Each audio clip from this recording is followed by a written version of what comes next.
और अब बात ट्रंप के उस षड्यंत्र की जिसकी वजह से यूरोप और ईरान में सीधी जंग छिड़ सकती है। ईरान में ट्रंप और उनकी सेना एक बार फिर फ्लॉप साबित हुए हैं।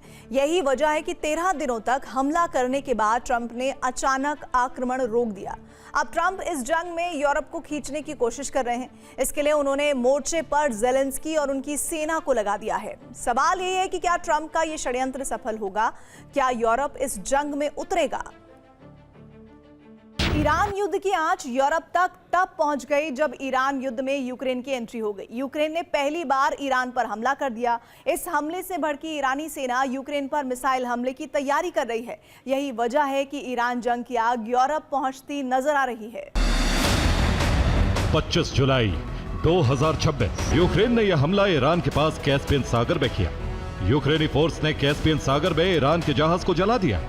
यूक्रेन ने कैस्पियन सागर में जिस जगह हमला किया, कीव से उसकी दूरी 1900 किलोमीटर। यूक्रेन ने इस हमले की जिम्मेदारी लेते हुए कहा है कि ईरानी जहाज में ड्रोन का जखीरा था। यूक्रेन का आरोप है कि ईरानी जहाज के जरिए रूस को ड्रोन सप्लाई किए जा रहे थे और इस ड्रोन का इस्तेमाल रूस यूक्रेन पर हमले के लिए करने वाला था और यही वजह है कि यूक्रेन ने उसे जला दिया। ईरान के विदेश मंत्री अब्बास अराक्ची ने कहा है कि यूक्रेन ने यह हमला इजराइल के कहने पर किया है। अराक्ची ने यह भी साफ कर दिया कि ईरान इस हमले का करारा जवाब देगा। ईरानी राष्ट्रीय सुरक्षा आयोग के अध्यक्ष इब्राहिम अजीजी ने कहा है कि इस हमले का परिणाम बहुत भयावह होगा। ईरान और यूक्रेन के बीच दूरी 1900 किलोमीटर है। दोनों देशों के पास ऐसी मिसाइलें और ड्रोन हैं जो एक दूसरे की धरती को दहला सकते हैं। ईरान बैलिस्टिक मिसाइल से हमले कर सकता है तो यूक्रेन लॉन्ग रेंज ड्रोन से अटैक कर सकता है।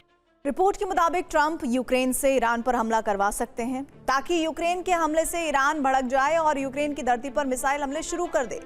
ट्रंप और उनकी टीम का मानना है कि अगर ईरान ने हमले शुरू किए तो यूक्रेन की सुरक्षा के लिए यूरोपीय देशों को जंग में उतरने के लिए मजबूत होना पड़ेगा और इस तरह ईरान के खिलाफ एक बड़ी जंग शुरू हो जाएगी। इसके पीछे दो थ्योरी सामने आ रही हैं।